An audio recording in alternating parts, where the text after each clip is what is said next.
Hey folks, so I'm just going to do a book review this week, Righteous Victims, A History of the Zionist Arab Conflict, 1881 to 2001 by Benny Morris. And I read this book about 20 years ago or so after I had got out of the military, and I was trying to understand why I had ended up in the Middle East during Desert Storm. And so I read that back then, and then I decided to go ahead and reread it again after recent events in the Middle East where Israel is at war with Gaza, the recent kind of flare up there. And as I'm looking at videos and reading things online, I see a lot of comments with people who have kind of historically inaccurate takes on things. So I thought I'd refresh myself about what had happened there during that time that explains what's going on now. And so I'm just going to do a little overview of what's in the book and then maybe a few thoughts afterwards. So it starts out, it's just very briefly describing the area, which would be considered the land of Israel for the Jews and Palestine for the Arabs. An area roughly the size of New Jersey in the United States of America. During the second millennium BC, the area was inhabited by a collection of pagan tribes or peoples, Canaanites, Jebusites, and others, who jostled for control of this area. Toward the end of the millennium, the Hebrews or Jews invaded and settled the land, and for most of the next millennium constituted the majority of the population and governed the bulk of the country. So then in Jewish sovereignty ended when the Romans invaded and then put down two revolts in AD 66 through 73 and AD 132 through 135. So that was the change there. It was the Ottoman Empire that was kind of in control of the area. They ruled Palestine from 1517 to 1917-18. That was just before, that was the World War I. So controlled by the Ottoman Empire. And then, so then this is kind of where everything starts. So he just has a very short section that kind of covers that early time. And then he goes into the period between 1881 and 2001. And so he talks about Zionism, the drive for the return of the Jews to that area. And the fact that most of the Jewish people were lived in the European part of the Russian Empire known as the Pale of Settlement, running from Memel, I don't know where that is, maybe I'll get a map, in the north to Crimea on the Black Sea. So it talks about what was going on in the world at that time that kind of causes this shift and this movement of people. And it says, the Zionism was rooted in age-old millenarian impulses and values of Jewish religious tradition and in the flourishing nationalist ideologies of 19th century Europe. So people were thinking about forming nations. Its emergence as a mass political movement was triggered by the outburst of anti-Semitism to which these ideologies had given rise. So there were people who wanted to form nations, and they're saying, who are the people that should be in these nations? And so a wave of pogroms swept the empire. This is the Russian Empire, particularly in Ukraine, where mobs pillaged and destroyed Jewish neighborhoods, beating, raping, and killing the inhabitants. This is around 1881. It says here, the solution had to lie elsewhere. Jews who had toyed with the possibility of assimilation where they were in Europe, who believed that the march of Westernism and modernity would bring them to the bright uplands of full and equal integration, at last acknowledged that history was not necessarily moving in that direction. And so then a bunch of Jewish people moved, like, say, to the United States and other places in the world. There were groups of people that started thinking, some people were immigrating to other places in the world, but some people were thinking about Zionism and thinking about a homeland.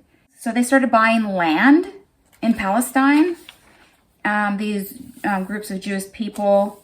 So then World War I happened and a lot of things changed.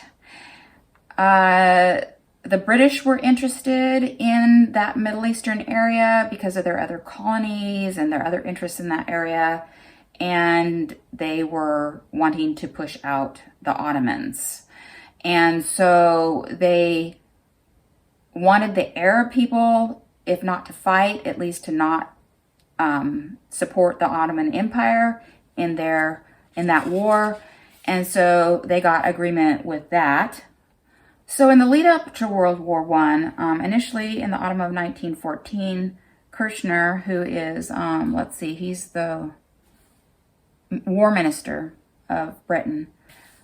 So in secret correspondence with Hussein ibn Ali, the restive but cautious Sharif and Emir of Mecca, later king of the Hejaz, agreed that the Arabs should sit tight and do nothing against the Ottomans or to hinder the British war effort. And then later, they actually agreed to help the British. And so then what they were hoping to get was Arab independence. And so there were different ways of looking at that agreement. There was a Sykes-Picot agreement that was concluded. This is, with Britain and France. And they were thinking, well, okay, there can be some Arab autonomy, but we're going to control this area. So they kind of, divided things up. That went back and forth as far as how that worked out.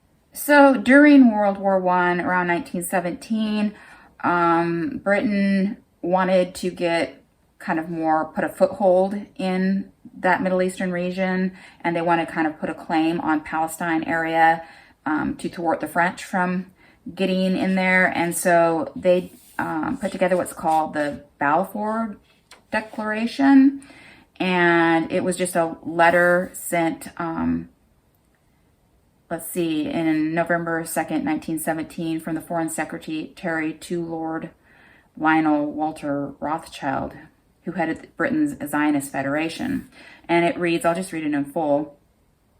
I have much pleasure in conveying to you, on behalf of His Majesty's government, the following declaration of sympathy with Jewish Zionist aspirations, which have been submitted to and approved by the Cabinet. Quote, His Majesty's government view with favor the establishment in Palestine of a national home for the Jewish people, and will use their best endeavors to facilitate the achievement of this object, it being clearly understood that nothing shall be done which may prejudice the civil and religious rights of existing non-Jewish communities in Palestine, or the rights and political status enjoyed by Jews in any other country, unquote. So, that was then. So the British didn't consult with Arab leaders when they were issuing this declaration. It was only a full year later, in November 1918, that about 100 Arab dignitaries and representatives of political culture associations addressed a petition to the British denouncing the declaration. A uniquely empathetic document in Palestinian Arab terms, it stated that they had, quote, always sympathized profoundly with the persecuted Jews and their misfortunes in other countries. There is a wide difference between this sympathy and the acceptance of such a nation ruling over us and disposing of our affairs, unquote. But during World War I, there were concerns again of what side the Arab people were going to fall on. So Britain's need to appease the Arabs seems to grow day by day. Quote, we are now compelled to consider the Palestine problem mainly from the point of view of its effect on the international situation, ... If we must offend one side, let us offend the Jews rather than the Arabs, unquote, was Whitehall's bottom line, as enunciated by Chamberlain on April 20, 1939. So there was a new statement of policy, a white paper. Britain proposed a ceiling of 75,000 on Jewish immigrants during the next 5 years, et cetera, because this was one of the biggest sticking points of the Arab people, as they were concerned about this establishment of a Jewish state, and so immigration would just fix, facts on the ground that would be difficult to deal with later. And so through this period, there's all these whiffling and waffling and backs and forths and various white papers stating this and stating that and moving boundaries and moving things. And it's hard to kind of put a finger on what they were proposing and what somebody could rely on from Britain. So as World War II went on, the British victory in North Africa in October 1942 and the Russian victory in Stalingrad and the Caucasus that winter dispelled the German threat to the Middle East. But Britain continued to appease the Arab clients in order not to rock the boat before the war was won, and in the long term to exclude American and or Soviet influence from the region. The war had underlined the region's crucial importance. Oil reserves and production facilities were to become a major issue in the consideration of the post-war future. Moreover, its potential as a vast market for Western goods was beginning to emerge. But there was a surge of sympathy for the Jews precipitated by the information gradually leaking out of Europe since 1941 about the mass murder of Jewish people. And so at that time, it was still Britain that was controlling the Middle Eastern region there. During 1943-45, Washington, which would be the United States of America, continued to view Palestine as London's headache, so Britain. And so that's where they were at that point. As the pogroms in Russia in the 1880s had launched modern Zionism, so the largest pogrom of all, the Holocaust, was to propel the movement almost instantly into statehood. And much as World War I had issued the first international support for the Jewish national home, so the aftermath of World War II was to result in the decisive international warrant, the United Nations Partition Resolution of November 29, 1947, which was to underpin the emergence of the State of Israel. And we ended up with a UN Resolution 181, which partitioned the area of Palestine into two states, one for Israel, one for the Palestinian people. The Zionists and their supporters rejoiced. The Arabs walked out of the hall after declaring the resolution invalid. They could not fathom, a Palestinian historian was later to write, why 37% of the population had been given 55% of the land, of which they owned only 7%. And, quote, the Palestinians failed to see why they should be made to pay for a Holocaust, ... They failed to see why it was not fair for the Jews to be a minority in a unitary Palestinian state. While it was fair for almost half of the Palestinian population, the indigenous majority on its own ancestral soil, to be converted overnight into a minority under alien rule, unquote. So at that time, Britain had decided to pull out of the region completely. And so as they were pulling out their troops and their people, it's just really kind of an awful thing because there was no, say, for example, big UN push to enforce the resolution. And so they just essentially the international community just let them fight it out. And various circumstances affected that fighting, including a weapons ban in the region. But at the same time, the Jewish people were getting munitions from Czechoslovakia and things like that. So it ended up with Israel announcing their statehood and taking over all of the areas, or most of the areas that were in that UN resolution in 181, the partition. Jordan did end up with controlling the West Bank and Egypt controlling the Gaza Strip. And that's kind of how things lay. There's all sorts of back and forth about whether the Palestinian people in that new Israel area were pushed out or whether they just fled or what the whole thing was. There had been a white paper in the past that had talked about moving Palestinians out of the new Israeli state, but then it had been rejected and all sorts of back and forths about that. But in effect, that's what happened. And you could read about the details in this book. So then subsequently, there were a number of consecutive wars in the region. 1949 to 1956, there was, Try for Peace, and then the Sinai War, which was kind of France and Britain secretly backing Israel to move into the Sinai Peninsula because there was this fight over the Suez Canal in that region. And their involvement was discovered. And so not only was, Britain and France, they had pulled out of the region, they were no longer at that point politically having power in the region. It says, both Britain and France suffered irreparable harm in the Middle East as a result of Suez. Their position as co-protectors of Western interests in the region was largely taken over by the United States. For decades, the stigma of incompetent neo-imperialism was to stick to them. As expected, the Soviet Union made further inroads, pouring money, arms, and advisors into a succession of progressive Arab states. So that's how the United States and the Soviet Union started kind of getting involved politically in that and militarily in that region. So then in 1967, there was the Six-Day War where Israel not only took over the Gaza Strip, but they also moved in and occupied the whole of the Sinai Peninsula from Egypt. And then they moved into the West Bank and occupied that area, taking that area from Jordan, and then moved up into Syria and took the Golan Heights. And because at that time, the whole era of fight wars and take whatever land you want and that's acceptable was no longer allowed under international law. So the UN wanted Israel to move back to the area designated in UN Resolution 181, where that partition for the state of Israel was defined.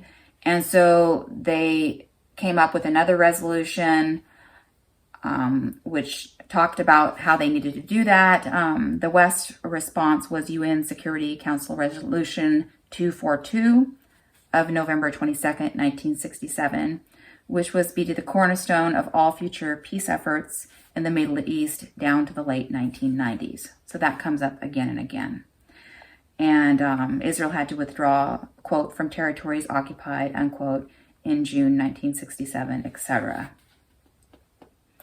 But it also called for the sovereignty, territorial integrity, and political independence of every state in the area and their right to live in peace within secure and recognized boundaries. So that was the other part of it. So then what happened was what was called the War of Attrition here. The UN could not get Israel to go back to those original boundaries. And so Palestinian groups outside the area were doing incursions into especially the West Bank. And at that time, there were groups that were formed like the Palestinian Liberation Organization, and that was kind of controlled by Yasser Arafat. And then there were other break-off groups, some of them even like Abu Nidal, who thought that the PLO and Fatah were too much interested in peace with Israel. And a lot of times those groups were actually targeting the PLO instead of just targeting Israel. So there were these more extreme groups that felt that the Palestinians should have all of the land, and so were fighting against the groups that were were interested in coming to a peaceful agreement. Egypt also wanted to come to a peace agreement with Israel, but as they were reaching out, that wasn't working. So in 1973, what happened was the October War, or the Yom Kippur War, or the Ramadan War, called different things. And so Egypt went across the Suez Canal, took over land there. Israel ended up going across and taking land on the other side. But by the time there was, a call for a ceasefire, at least they had really kind of, Egypt had battered Israel pretty badly.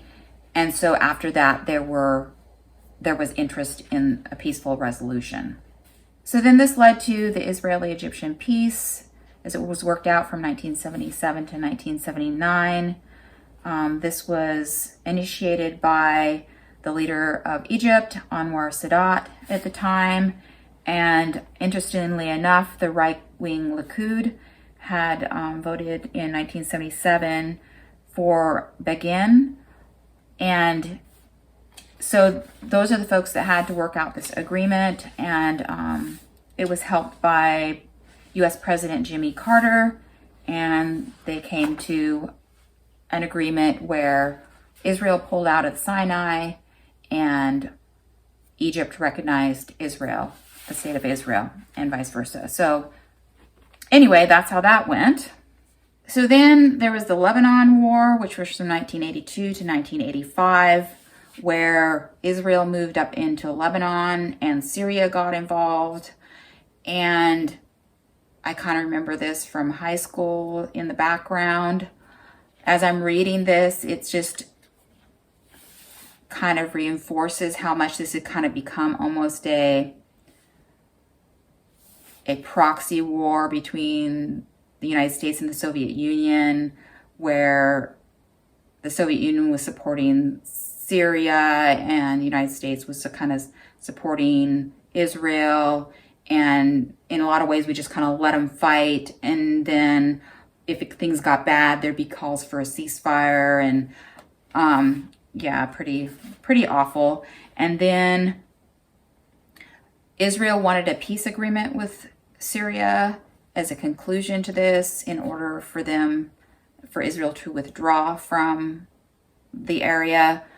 But that was never agreed upon. And at one point, then Israel decided to unilaterally withdraw without getting anything in exchange.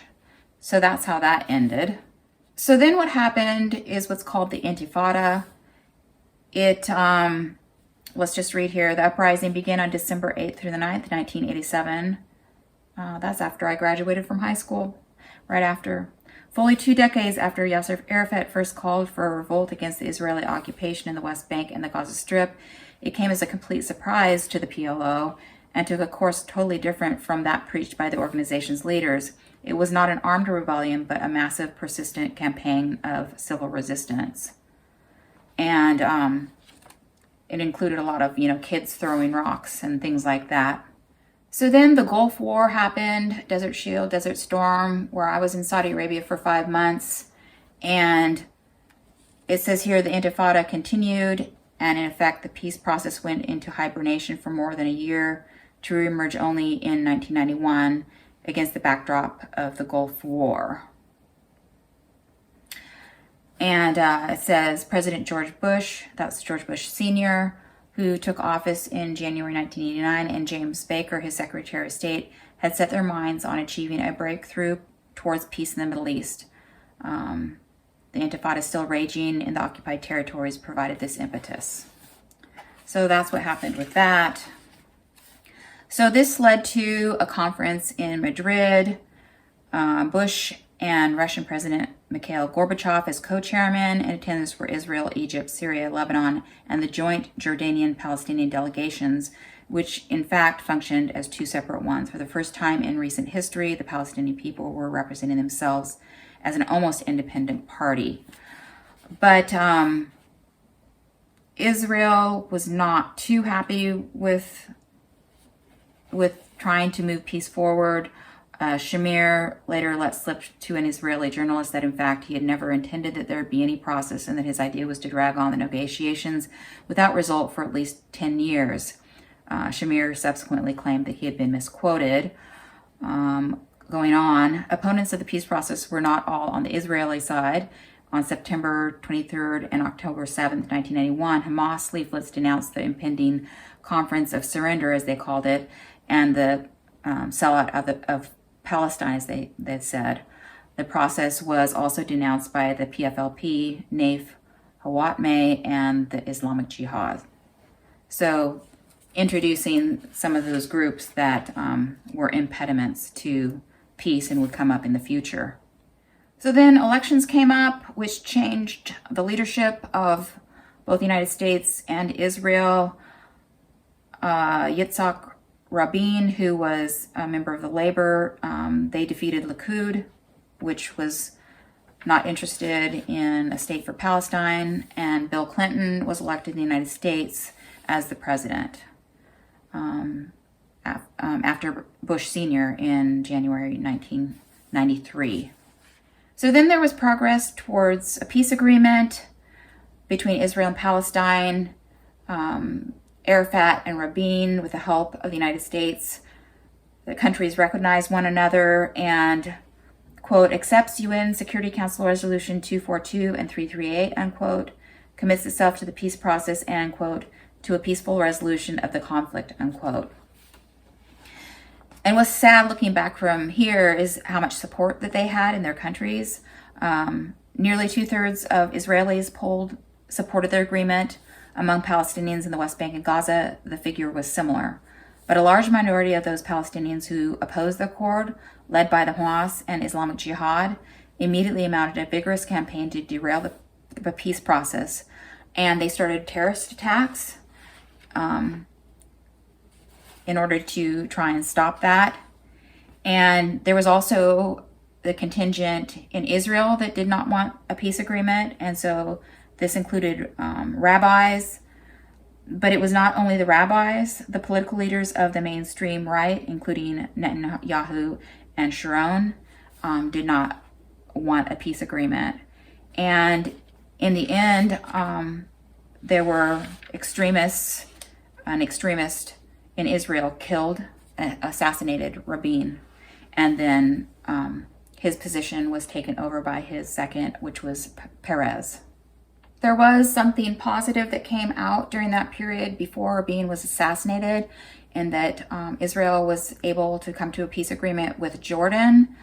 But then after his assassination, the situation just continued to be terrorism and bloody mess. And then Likud came back into power with Netanyahu, and in the United States, George W. Bush was elected, and that's kind of about where this book ends. And a few years after that, I decided to stop watching or listening or reading any national or international news. So I kind of have no idea what happened after that, and only recently have I been, last few years, I've been paying attention to what's going on in the world again. So I wrote down some thoughts about this book, and I'm just going to read them. I read a number of books about the Middle East back in the day, and this is the one that I kept as I moved from place to place. As the author states, there will always be some bias in any accounting of history. He says, there is a built-in imbalance in scholarly treatments of this conflict. This study is no exception. The Zionist side tends to be illuminated more thoroughly and with greater precision than the Arab side, and this applies to both political and military aspects. He goes on to say, I have attempted to approach the subject as objectively as possible to bring reason and fairness to my reconstructions of the past. The reader will judge whether I have succeeded. I do think that this book tries to be even-handed, but it's important while reading to remember that there is likely more to the story and that some of it may even be incorrect. I like that the book focuses only on this specific conflict and the parties involved during the entire time period of consequence. It would have been nice to have more information about the military aid into the region from other outside parties. The author talks about the Soviet military systems, especially in Egypt and Syria, but not as much about U.S. military aid to Israel. It would have been nice to know more about both. While covering the content of the book, in most cases, I'm not identifying the aggressor. You would have to read the book to identify the aggressor in each instance and decide for yourself if their reasons were justified. As I was reading this book, I thought of my own situation where my ancestors came from Europe, possibly fleeing famine or religious persecution to a place where people were already living. A time when it was considered acceptable to take land by force, which is now considered illegal by international law. Certainly, Jewish people are more tied to a land where their ancestors once lived, but many peoples have roots in that region. They also legally purchased land, although not as much as the area later designated by the UN for their state. The area is of religious significance to multiple groups, and that is why the UN set aside Jerusalem to be managed separately. What do we do in these situations? I certainly don't want to go back to Europe, and it's not reasonable or practical to think that this is the solution. So what do we do? It's shameful that groups of descendants of indigenous people would live in poverty in our midst. At a minimum, this should not be allowed. For situations such as in the Middle East where solutions were imposed more recently, even if we think that these were not the best decisions, at a minimum, these resolutions should be enforced. Resolution 181 set aside land for a state for both Israelis and Palestinians. What good is international law if it isn't enforced? Some people might say that it's impossible, but it isn't. Most people wanted an agreement, and progress was made and agreements were reached when individuals worked doggedly without giving up. Some people might say that it's not our problem, but we have treaty obligations in the region, and our past involvement has shaped the conflict to be what it is today. Doing nothing won't solve the problem, and it will continue to send waves of violence across the world, and it is a source of, and is used as an excuse for, attacks that have brought the U.S. to war. An understanding of this conflict requires more than reading bits and pieces of cherry-picked information supporting an opinion. It requires more than listening to some deficient overview that I'm making here on YouTube right now. If we are going to make pronouncements and share our opinions, they should be informed. And this situation at least deserves slogging through 700 pages of people killing each other. The end.